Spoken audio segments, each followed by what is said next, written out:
Hi everyone, నా పేరు పల్లవి. ఇవాళ నేను షేర్ చేస్తున్న healthy high protein vegetarian dumplings recipe breakfast, lunch or dinner ఆప్షన్గా చూస్ చేసుకున్నా పర్లేదు. అండ్ ఆల్సో మీరు ఏదైనా హెల్తీ స్నాక్ తినాలి అనుకుంటే this is one of the best option for you. So let's get started in to the recipe. దీనికోసం beetroot స్కిన్ని remove చేసుకొని పీసెస్ లాగా చాప్ చేసుకొని నేను ఒక 10 to 15 minutes సాఫ్ట్ అయ్యేంత వరకు స్టీమ్ చేసుకుంటున్నాను. బాయిల్ చేసుకోవడం కంటే స్టీమ్ చేసుకోవడం నేను ఎక్కువ ప్రిఫర్ చేస్తాను. మీరు కావాలంటే బాయిల్ కూడా చేసుకోవచ్చు. అండ్ కూల్ అయిపోయాక చిన్న పీసెస్ లాగా చాప్ చేసుకొని మిక్సర్ జార్లోకి యాడ్ చేసుకొని ఫైన్గా బ్లెండ్ చేసుకొని పక్కకు పెట్టేసుకుంటున్నాను. ఇప్పుడు ఒక బౌల్లోకి 1/4 cup of wheat flower add చేస్తున్నా. మీరు వీట్ ఫ్లవర్ వద్దు అని అనుకుంటే వేరే ఓట్ ఫ్లవర్ అయినా అలా ఏ ఫ్లవర్ అయినా యూస్ చేయొచ్చు. అండ్ బీట్రూట్ ఏదైతే పేస్ట్ చేసి పెట్టుకున్నానో అది కొంచెం కొంచెం యాడ్ చేసుకొని మన చపాతీని ఎట్లా డౌ ప్రిపేర్ చేసుకుంటామో అలా చేసుకొని కొంచెం దానిపైన ఆయిల్ అప్లై చేస్తున్నా. అండ్ ఆయిల్ అప్లై చేశాక నేను దీన్ని కంప్లీట్గా సీల్ చేసేస్తున్నా. అంటే ఎయిర్ ఫ్లో వెళ్ళకుండా కవర్ చేసుకొని ఒక 10 to 15 minutes పాటు పక్కకు పెట్టేసుకుంటున్నా. అండ్ ఈలోపు చట్నీ కోసం నేను టొమాటోస్ ఇంకా ఆనియన్ని ఫైర్ రోస్ట్ చేసుకుంటున్నా. మీరు కావాలి అనుకుంటే నార్మల్ టొమాటో చట్నీ ఎలా ప్రిపేర్ చేసుకుంటామో అలా అయినా ప్రిపేర్ చేసుకోవచ్చు, మీ చాయిస్. అండ్ దీని స్కిన్ మొత్తం రిమూవ్ చేసేసుకొని నేను పీసెస్ లాగా చాప్ చేసుకొని మిక్సర్ జార్లోకి యాడ్ చేస్తున్నా.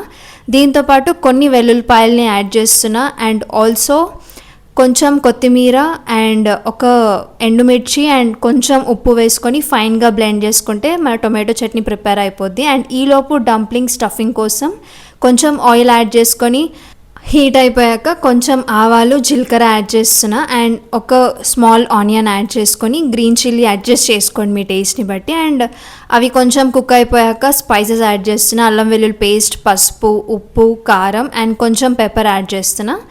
అండ్ ఇవి కుక్ అయిపోయాక టొమాటోస్ యాడ్ చేసుకుంటున్నాను. అండ్ అవి రా స్మెల్ పోయేంత వరకు కుక్ చేసుకొని నేను బాయిల్ చేసుకొని చాప్ చేసి పెట్టుకున్న సోయా చంక్స్ని యాడ్ చేస్తున్నా.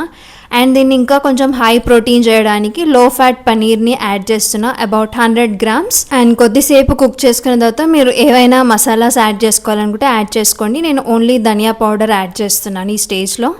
అండ్ మంచిగా మిక్స్ చేసుకున్న తర్వాత మనం ప్రిపేర్ చేసి పెట్టుకున్న ఏదైతే డౌ ఉందో దాన్ని ఇట్లా స్మాల్ పీసెస్ లాగా తీసుకొని ఇట్లా రౌండ్ బాల్స్ లాగా ఫామ్ చేసి ఈ సైజ్ వచ్చేంత వరకు ఫామ్ చేసుకొని పక్కకు పెట్టేసుకోండి. అండ్ దీన్ని మనం చపాతీ ఎట్లా రోల్ చేసుకుంటామో అట్లా స్మాల్ సైజ్లో చేసుకొని దీనిలోకి స్టఫింగ్ యాడ్ చేసుకుంటున్నాను నేను. అండ్ ఎడ్జెస్ని ఆ స్టఫింగ్ బయటికి రాకుండా సీల్ చేసేస్తున్నా. అంటే ఇట్లా జస్ట్ లైట్గా ప్రెస్ చేయండి సో దట్ స్టఫింగ్ బయటికి రాకుండా ఉండేలా చూసుకోండి. And dumplings me A shape కావాలంటే ఆ షేప్ చేసుకోండి. నేను ఈ షేప్లో చేస్తున్నాను.